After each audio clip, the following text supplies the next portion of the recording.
Had you seen Mr. Perot before the night of the assault? Yes. He's one of the native guys who hang around the street corner, drinking, bumming change. It's a real problem. My daughter came home with her boyfriend one night, and they got harassed pretty bad.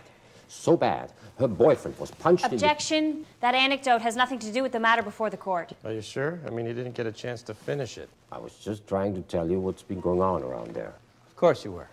Why don't we get him to tell us what he saw going on the night in question? They just want the hard, brutal facts, Mr. Sanchez. Okay. Well, they were in the parkade, across the street from our building this time. When you say they? Natives. 6 of them. 5 men and 1 woman. Drinking and carrying on really loudly. I used to yell for them to shut up when they did that stuff, but all I ever got back was just a lot of profanity. So I just went to bed. Then around 2:30, I hear a woman screaming and crying. I went to look out of my window, and I saw him. He was kicking her and punching her. And was the woman doing anything? Besides screaming and crying? Anything to him? No. No, she wasn't even trying to defend herself. She must have been high or drunk or something. I yelled at him to stop, but he wouldn't even slow down.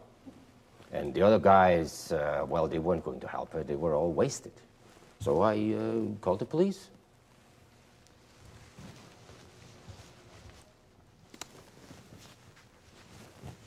That was a pretty severe beating you witnessed that night.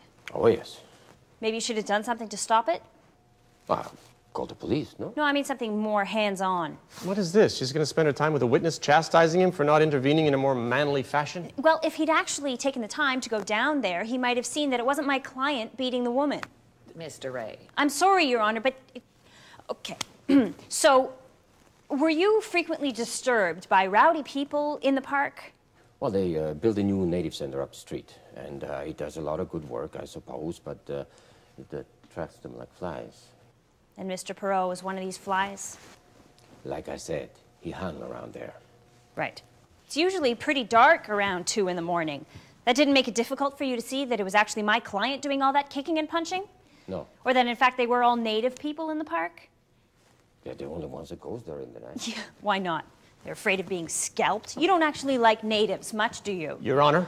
It's the defense position that my client was arrested because he was the only native man around when the police arrived on the scene. And they were acting on information from Mr. Sanchez, which was racially biased and not based on any actual identification. No. It's not that I don't like them. No. I'm just fed up.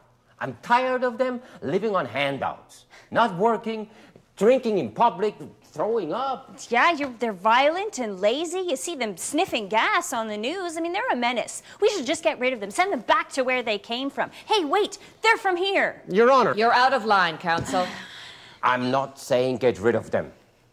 I just think that there is a point where they should stop feeling sorry for themselves and start... Maybe the real problem is that we don't care about them at all. We just let them live on the streets and under bridges, and then we hand-deliver them food and blankets. It's like we've just given up on them altogether. Or what's worse, we've encouraged them to give up on themselves. Mr. Ray, are you finished? Yes. I'm sorry, Your Honor. I was just about to take out a stopwatch.